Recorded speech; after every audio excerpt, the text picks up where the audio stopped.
한 권의 책으로 사람을 읽는 시간. 이 책을 쓴 사람 이기양입니다. 우리는 하루에도 수많은 정보를 접하고 수많은 선택을 하게 됩니다. 하지만 그 선택을 만드는 건 결국 그 사람의 생각이 아닐까요? 자, 오늘 만나볼 작가는 조금 특별한데요. 동물의 생명을 살리는 수의사이자 또 한 사람의 삶의 방향을 바꾸는 글을 쓰는 작가이기도 합니다. 번아웃을 만났지만 완전히 다른 인생을 선택하고 새로운 삶을 살아가고 계신 오늘의 주인공 박근필 작가님을 모셨습니다. 어서 오세요. 네, 반갑습니다. 네, 작가님 간단한 소개를 부탁드리겠습니다. 네, 저는 동물병원에서 근무를 하고 있는 임상수의사이자 아까 전에 저를 소개해 주셨듯이 40쯤 작가로서 또 강연가로서 다양하게 왕성한 활동을 하고 있는 박근필 작가입니다. 네, 반갑습니다. 네, 작가님 활동이 굉장히 다양하세요. 수의사이시기도 하고 또 글을 쓰시기도 하고 글을 쓰는 사람들과 함께 활동을 하면서 그분들의 삶을 좀 변화시키는 모습을 많이 제가 봤는데요. 이런 삶을 살아가시는 요즘 좀 어떠세요? 네, 뭐 남들이 보기에는 좀 특별해 보일 수도 있지만 저도 전혀 뭐 예상했던 일은 아니에요. 그런데 어떻게 우연한 기회가 닿아서 계기가 좀 마련이 되어서 인생에 좀 뭐랄까 전환점이 생기게 됐죠. 그래서 제가 예전에 썼던 책 제목이기도 하지만 나는 매일 2번 출근합니다처럼 하루에 2번 출근하고 있는 일종의 그런 삶을 살고 있습니다. 그래서 한 번은 수의사로서 동물병원에 출근을 해서 어떤 수의사의 삶을 살고 있고 퇴근하고 와서는 집에서는 작가로서 또 하나의 삶을 살고 있고 거기 좀 더 보태어 보면은 어떤 날은 또 강연이 잡히기도 하잖아요. 그러면 또 3번째 삶을 살기도 하고 그래서 나름 뭔가 재밌고 만족스럽게 새로운 삶을 살고 있습니다, 요즘. 이렇게 저도 좀 다양한 활동을 하는 편인데요. 남들이 보기에는 안 힘들어? 뭐 이렇게 얘기를 하는데요. 사실 저희들은 그렇게 힘들지는 않잖아요. 그렇죠. 뭐 전혀 안 힘들다고 하면은 거짓말이긴 한데 덜 힘들긴 해요. 왜냐하면 제가 뭐 원해서 하는 일이다 보니까 누가 시켜서 강요에 의해서 했다면은 글쎄요, 절대 못했을 것 같아요. 아니면 했더라도 좀 단기간 내에 하다가 지쳐 쓰러졌을 것 같은데 오롯이 이제 제가 원해서 하는 일이다 보니까 뭐 정말 좀 덜 힘들다 또 보람 이런 것도 상쇄가 되니까 지금은 되게 잘 해내고 있는 것 같습니다. 이 작가님의 글을 보면 이 생각이라는 키워드가 있는데요. 처음에 핥히고 물려도 나는 수의사니까 라는 책을 쓸 당시에는 이거는 어떻게 이런 책을 쓰게 되셨을까요? 왜 이 생각을 하셨어요? 그게 이제 제 종이책으로 치면 첫 책인데 한마디로 저를 일종의 저자 타이틀을 붙여준 되게 의미 있는 책이죠. 근데 첫 책을 낼 때는 고민이 많았습니다. 경험이 없으니까 그래도 되게 의미 있는 책이잖아요. 내가 앞으로 작가의 삶을 살 것인데 그러면 첫 책은 과연 무엇으로 할까? 어떤 주제로 할까? 고민을 하다가 그러면은 첫 책인 만큼 내가 좀 자신 있는 거를 해봐야 되겠다. 내가 자신 있는 건 뭐지? 그러면은 내가 여태까지 가장 오래 해왔던 게 수의사 일이니까 본업이기도 하고 그러면은 이 수의사란 어떤 직업이라든지 아니면 반려동물 관련 상식이라든지 이러한 어떤 콘텐츠를 좀 다뤄보면 좋겠다 싶어서 이렇게 핥히고 물려도 나는 수의사니까 이 책이 탄생하게 됐습니다. 작가님이 답변을 듣다 보니까요. 책을 쓰다 보니 작가가 되신 게 아니고 작가가 돼야겠다라고 먼저 생각을 하셨네요. 그러니까 뭐 예전부터 생각했던 건 아니고요. 독서가 계기가 돼가지고 글쓰기를 시작하게 됐어요. 좀 더 구체적으로 말씀드리면 어떤 좀 좋지 못한 상황, 심적으로 또 정신적으로 많이 좀 피폐해져 있고 지쳐 있을 때 아까도 소개해 주셨지만 번아웃이 왔던 거죠. 그런 시기에 우연하게 어떤 지인의 권유로 책 한 권을 소개를 받았는데 그 전까지는 제가 뭐 독서를 하거나 책과 소위 전혀 친하지 않은 삶을 살았는데 공부만 하셨군요. 그렇죠. 정말 전공 서적만 딥답하는 그런 사람이었는데 그때는 뭐 한마디로 타이밍이 맞았던 거죠. 지인이 권유를 했는데 그냥 흘려듣지 않고 한번 읽어봐야 되겠다. 가벼운 마음의 책을 읽었는데 거기서 뭔가 저한테 뭔가 가슴에 동요가 일고 저한테 좀 마침 맞는 책이었어요. 이런 삶도 있겠구나. 이 내용은 내 삶에 좀 적용해 보면 좋겠네. 그렇게 좀 저한테 와닿은 문장들이 많아서 그것을 계기로 책장을 마지막 페이지를 덮자마자 바로 블로그를 개설을 하고 그 블로그가 역시 이제 글쓰기 시작이 된 거죠. 그 한 가지 좀 짚고 갈 부분은 그 책을 읽고 마지막 페이지를 덮고 나서 글을 써야겠다라고 생각을 하셨는데요. 이 작가님이 글을 쓰기 시작하면서 삶이 달라지고 그것들이 이제 총 결산되는, 총 집합되는 게 바로 이 책인 것 같거든요. 마흔 더 늦기 전에 생각의 틀을 리셋하라. 아까 말했다시피 잘못 생각하고 있을 수도 있고, 그렇죠? 자, 이 이야기를 한번 해보겠습니다. 이 생각의 틀, 왜 중요하다고 보셨어요? 그러니까 모든 사람이 그렇잖아요. 이렇게 생각하는 대로 말하게 되고 생각하는 대로 행동하게 되고, 그러니까 모든 어떤 행동이라든지 그런 시발점, 출발점이 생각이라고 생각을 해요. 예, 그만큼 생각이 중요하다는 건데, 근데 우리는 그런 사실을 잘 모르거나 간과하며 살고 있죠. 예, 문제는 이제 나이가 들수록 이 생각이라고 하는 게 가만히 보니까 뭐랄까 좀 고착화되어 간다. 예, 좀 정형화되어 간다. 근데 그거를 그나마 본인이 인식을 하면은 다행인데 인식조차 모른다는 거죠. 내가 이렇게 뭔가 틀에 박힌 어떤 일정이 짜여진 틀에 생각이 갇혀버리게 되는. 그래서 이 생각의 틀이 낡은 틀, 오래된 틀, 심지어는 잘못된 틀임에도 불구하고 그 틀대로만 생각하고 생각의 틀이 결국에는 어떤 세상을 바라보는 창이잖아요. 그러니까 낡고 또는 잘못된 그런 창으로 틀로 세상을 바라보게 되니까 삶이 뭔가 나아질 수가 없고 변화가 될 수가 없죠. 근데 이제 이러한 어떤 패러다임이라든지 이러한 사실을 모르면 나는 이렇게 생각할 수 있어. 나는 정말 누구보다 열심히 사는데 왜 내 삶은 변화가 없지? 왜 나는 뭐 내 옆에 있는 사람만큼 인생이 잘 풀리지 않지? 근데 그 원인을 곰곰이 이제 곱씹어보고 그거를 역추적하다 보면은 결국에는 이 생각의 틀이라는 게 뭔가 변화를 주거나 해야 된다는 게, 그래서 제가 드리고 싶은 말씀은 뭐냐면 한 번쯤은 이 시청자분들도 내가 과연 여태까지 오래 마음속에 지녔던 머릿속에 지녔던 어떤 생각 또는 생각의 틀이 과연 맞을까? 다른 말로 표현하자면 내가 지금까지 당연하다고 생각했던 게 과연 당연한 게 맞나? 맞다고 생각했던 게 과연 맞나? 한 번쯤 의심해보는 시간을 갖는 게 되게 필요하고 중요하지 않을까 싶습니다. 작가님 이렇게 말씀을 듣다 보면요. 제가 사용하는 언어랑 굉장히 비슷한 언어를 많이 사용을 하시고요. 생각도 비슷한 것 같아요. 최근에 한 친구가 똑똑한 사람이 뭐라고 생각해? 이렇게 묻더라고요. 그래서 똑똑한 사람은 자기가 다 맞지 않다는 걸 아는 사람이야. 그냥 이렇게 얘기를 했었거든요. 근데 방금 그 말씀을 하시는 거예요. 전적으로 동의합니다. 네. 예. 그게 생각의 틀을 깬다인가? 이런 생각을 하면서 그것도 어떻게 들었습니다. 보면 일맥상통하는 네. 말인 거죠. 그래서 방금 말씀하신 거 너무 좋은 말씀이신데 제가 또 공교롭게도 그거 관련된 최근에 글도 썼었고, 그러니까 사람들이 이렇게 착각을 하는 것 중에 하나가 내가 알고 있다. 네. 나 그거 알아. 네. 근데 그게 사실은 진짜 알고 있는지 한번 되물어 봐야 되거든요. 그렇죠. 그래서 이러한 실수를 범하지 않았으면 좋겠어요. 나 그거 알아. 나 많이 알아. 이거는 그만큼 그거를 실제로 알 수 있는 기회를 놓치는 거예요. 왜냐? 나는 그것을 몰라 또는 나는 그거에 대해 잘 몰라 이런 태도가 있어야지 그것에 대해서 좀 더 알려고 노력하고 공부를 하거나 배우거나 학습하거나 하는데 내가 이미 나 그거에 대해 알아라고 단정 지으면 더 알려고 노력을 안 한다는 거죠. 그러면은 나의 어떤 알미의 지평이랄까 그게 넓어질 수가 없어요. 그래서 차라리 나는 모릅니다. 나는 아는 게 별로 없습니다. 이거는 뭐 꼭 겸손하자는 말이 아니고 실제로 우리가 안다고 생각하는 걸 이렇게 깊이 들여다보면은 잘 모르는 게 많아요. 그래서 그러한 어떤 오해, 착각, 착오에서 좀 한 발짝 멀어져서 잘 좀 살펴보는 게 좋지 않을까 싶습니다. 자, 그럼에도 우리가 이렇게 40년, 50년 이렇게 살아오다 보면 그 머리로는 알지만 깰 수 없는 그런 고정관념들도 있잖아요. 네. 작가님은 그 중에서 좀 가장 어렵게 깬 부분이 있다면 어떤 생각이었어요?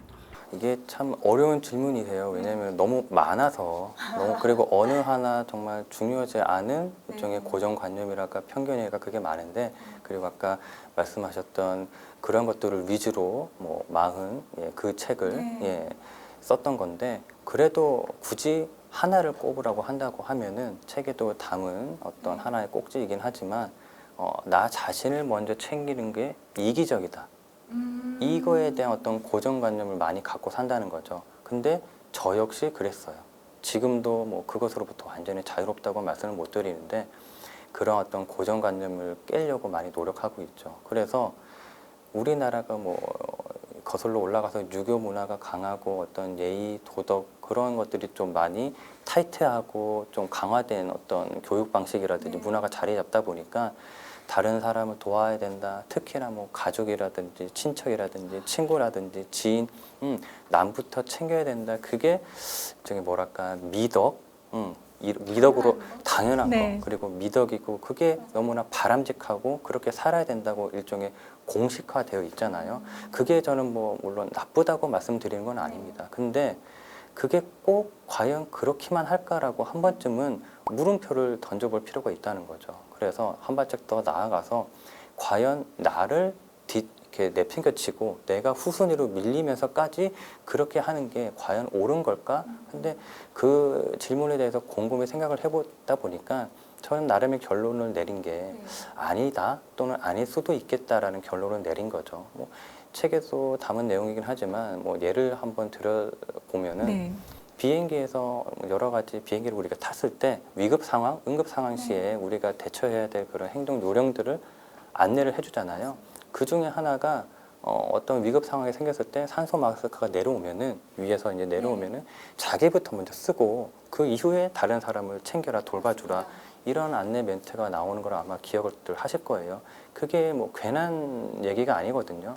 내가 오롯이 건강하게 우뚝 서 있어야 가정도 건강해지고 더 나아가서 뭐 지역 그다음에 사회 한 국가가 저는 건강해진다고 생각하기 때문에 나부터 먼저 챙겨라는 말씀이 뭐 이기적이 되어라 이런 말씀이 아니고 내가 먼저 건강해야 된다. 그 이후에 너가 있고 우리가 있다. 저는 그 말씀을 꼭 드리고 싶어요. 생각의 틀을 좀 모두 깨고 본인부터 챙길 수 있으면 참 좋겠습니다. 다시 또 다른 이야기로 한번 넘어가 볼게요. 수의사시고 글을 쓰시고 그다음에 청소년과도 만나고 계십니다.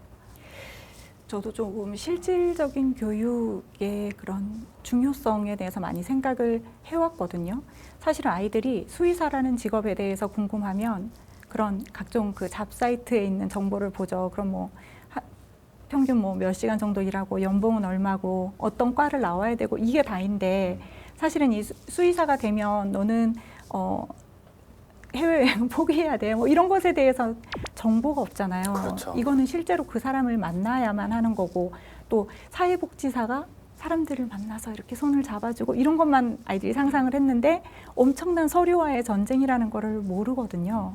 그래서 이 방구석 직업 토크쇼가 굉장히 의미 있다고 생각을 하는데요. 이거 잠깐 소개해 주시겠어요? 네, 그 책이 가장 어떻게 보면 저의 최근에 낸 저서인데 그거는 제가 단독 저서는 아니고 제가 공저에 참여한 유일한 책이기도 해요. 작년에 출간된 책인데 그것도 제가 이런 책을 한번 공저로 집필을 해봐야지 이런 어떤 계획으로 하게 된 건 아니고 우연한 기회에 어떤 분께서 저한테 제안을 해주셔가지고 이거는 안 할 이유가 없는데 제 어떻게 보면 삶의 모토가 안 할 이유가 없다면 하는 게 맞다거든요. 그래서 되게 좋다. 안 할 이유가 없으면 해야지 해서 이제 4명의 작가분이 참여를 해서 뭐 한 분은 상담사, 한 분은 놀이치료사, 또 한 분은 초등교사, 그리고 마지막에 수의사인 척 이렇게 4명의 각기 다른 직업을 가진 작가가 참여를 해서 방구석에서 혼자 있는 직업 토크쇼라는 책이 탄생하게 됐죠. 근데 아까 말씀하셨다시피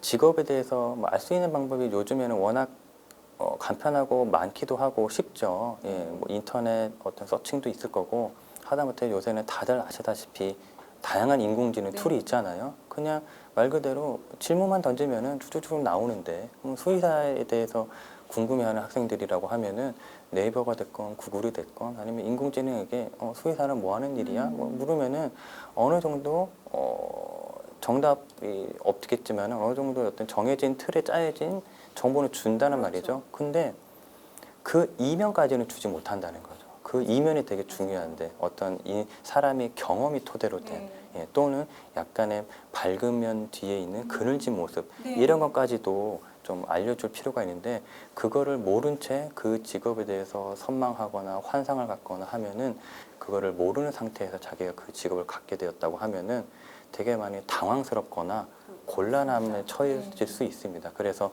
그 공저책을 집필할 때도 작가님과 이제 일종의 합의를 한 사항이 뭐냐면 밝은 면만 우리가 보여주지 말자.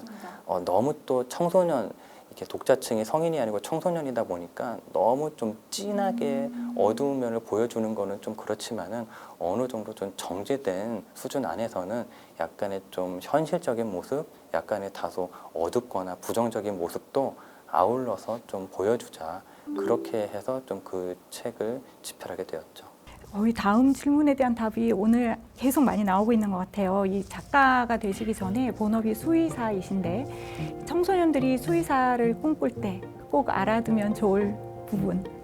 네, 이게 뭐 제가 이제 수의사 직업 특강을 나갈 때도 항상 빠뜨리지 않고 말씀을 학생들에게 드리는 부분이에요. 그러니까 물론 수의사의 어떤 그러한 그늘진 모습, 이면의 모습도 상상하는 당연히 학생들도 있겠지만은 그렇지 않은 학생들이 적지 않기 때문에 그러니까 역으로 질문을 하죠. 그러면 넌 수의사가 왜 되고 싶어? 하면은 전 동물을 사랑해서요. 그리고 예쁘고 사랑스러운 동물과 매일 함께 할 수 있잖아요. 그러니까 어떻게 보면은 너무 밝은 면만 이제 좀 부각해서 생각을 하게 된다는 거죠. 근데 현실은 또 그렇지만은 않거든요. 예, 뭔가 여러 가지 애로사항, 고충 이런 게 있는데 그런 면도 좀 감안을 해야 되지 않을까. 뭐 그 굉장히 좋아하는 것이 직업이 되면 힘들다고 하는데 사실은 그냥 무조건 힘든 게 아니고 그 뒤에 뒷면을 고려하지 않고 그냥 선택을 했기 때문에 그런 생각을 하게 되는 것 같거든요. 그래서 이런 것들을 조금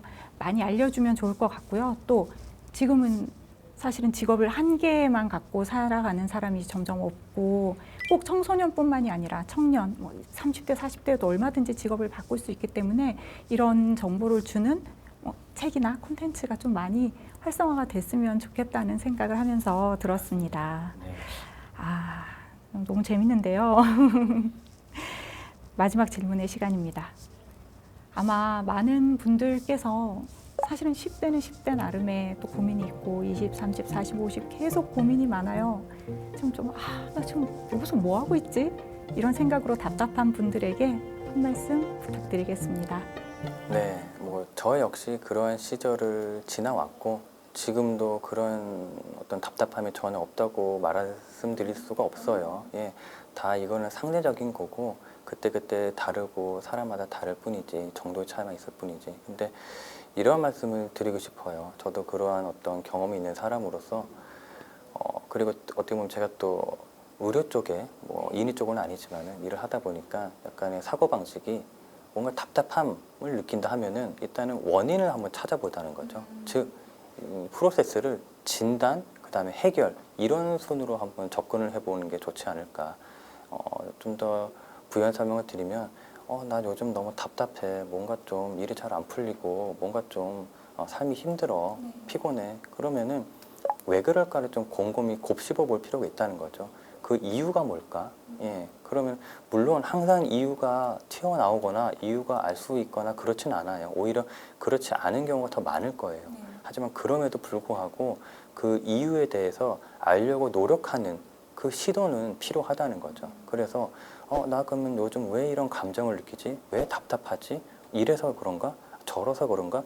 혹시 이것 때문인가? 이렇게 한번 계속 원인을 좀 찾아가 보는 노력이 필요하지 않을까. 근데 여기서 좀 나아가서 단순히 이제 머릿속 생각만으로 이 과정을 좀 진행을 하려고 하면은 잘 사실 되지가 않아요. 계속 꼬이고 제대로 정리가 되지 않고. 그래서 이제 제가 추천을 드리는 게 글쓰기죠. 한번 써보는 거예요. 계속 뭐 거창하게 아주 그냥 뭔가 아주 예쁘게 뭐 정리정돈되게 쓰라는 말씀은 아니고 메모식으로 낙서식으로 끄적이는 것도 괜찮아요. 어쨌든 계속 쓰다 보면은 이게 쓰지 않은 것과 비교했을 때 월등하게 뭔가 생각이 정리가 됩니다. 그리고 내가 몰랐던 것도 알게 돼요. 쓰다 보니까 내가 놓쳤던 부분이 툭 튀어나오게 되거든요. 아 혹시 이것 때문인가? 아 이것 때문이네. 아 이것 때문인가? 저것 때문이네. 뭔가 이러한 순간이 오게 되거든요. 그래서 뭔가 마음이 답답하거나 일이 잘 안 풀리거나 할 때는 좀 써보시라. 예, 매일 꾸준히 한 줄이라도 두 줄이라도 그러면 거기서 뭔가 깨달음이랄지 아니면 삶에 좀 전환점을 마련할 수 있는 힌트라든지 단서를 얻을 수도 있다. 이 말씀을 좀 드리고 싶습니다. 일단 써야 할 것 같습니다. 네. 네, 요즘 일기도 안 쓰니까요. 그러니까. 네, 그런 얘기 들어보셨어요? 이게 뇌가 글로 써서 그 메모를 갖고 있으면 물건이라고 생각을 한다면서요. 생각일 때는 존재하지 않는다고 생각을 하지만 이게 어느 종이에 써서 쓰면 그 종이가 실제로 있기 때문에 그 일은 반드시 또 이루어진다고 하니까 반드시 좀 쓰면서 해결도 하시고 또 원하는 것들을 이루셨으면 좋겠습니다. 와, 작가님 너무 재밌지만 여기서 오늘은 마무리를 하도록 하겠습니다. 또 한 번 더 나오셔도 좋을 것 같은데요. 초대하겠습니다. 네, 언제든 초대하시면 또 제가 예, 꼭 응하겠습니다. 네, 감사합니다. 고맙습니다. 네.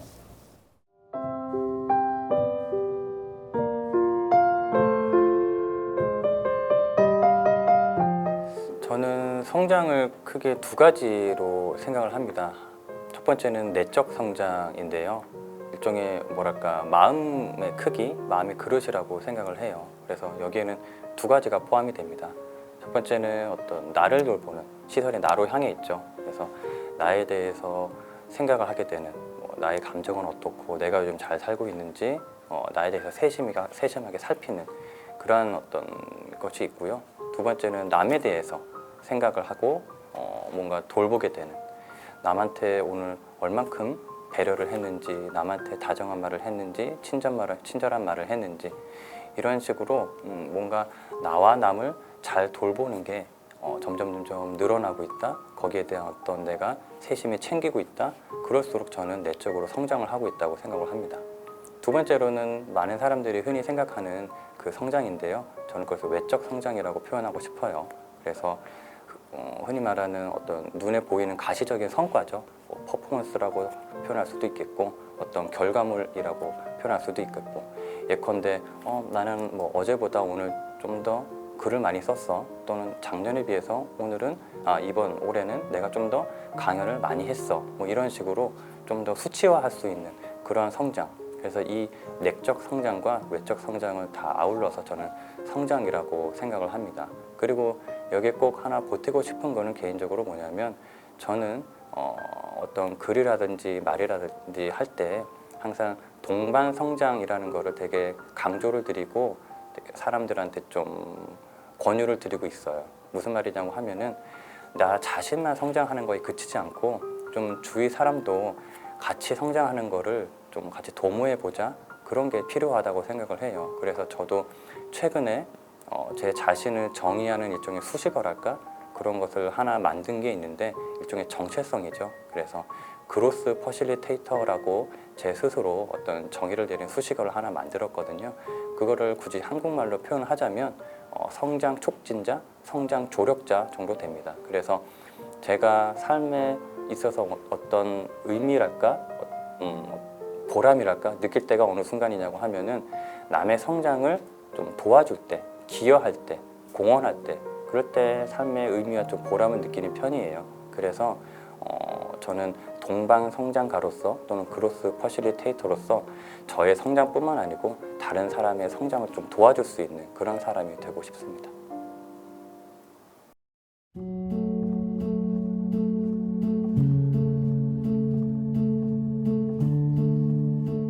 그러니까 그 책이 어떤 거냐면 실용서였어요. 자기계발서인데 직장인이든 어쨌든 어떤 평범한 삶을 사면서도 부업이든 어떤 부캐든 글쓰기든 전자책이든 이런 거를 시도해 볼 수 있다. 그래서 일종의 부를 축적할 수도 있고 좀 더 성공할 수도 있다. 이런 내용을 담고 있어서 제가 그 당시에 앞서도 설명을 했던 건데 좀 여러 가지 힘든 시기를 보냈던 와중에 이러한 시도를 해보면은 나한테도 내 삶에도 좀 가치가 있을 것 같다. 그래서 예전부터 하고는 싶었지만은 계속 차일피일 미뤄오던 것 중에 하나가 블로그 개설이었는데 그 책에서도 그 저자가 블로그를 개설하고 전자책을 내고 그 다음에 평범하던 회사원에서 작가가 되고 인플루언서가 되고 그러한 여정이 담겨 있어서 나라고 왜 하지 못할까? 나도 어느 정도 열심히 노력을 하면은 꼭 이분만큼은 아니더라도 어느 정도 따라갈 수 있지 않을까? 해낼 수 있지 않을까?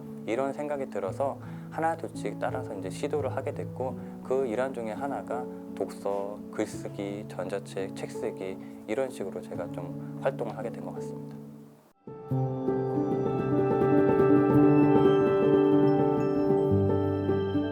이렇게 표현을 하고 싶어요. 제가 책을 쓰기 전까지는 사라지는 삶, 일종의 떠밀리는 삶이죠. 그런 사라지는 삶을 살았다고 하면은 작가가 되고 책을 쓴 이후에는 살아내는 삶 또는 살아가는 삶, 좀 더 주체적이고 능동적인 삶으로 좀 전환이 되었던 것 같아요. 그래서 이것의 어떤 원동력이라고 할까?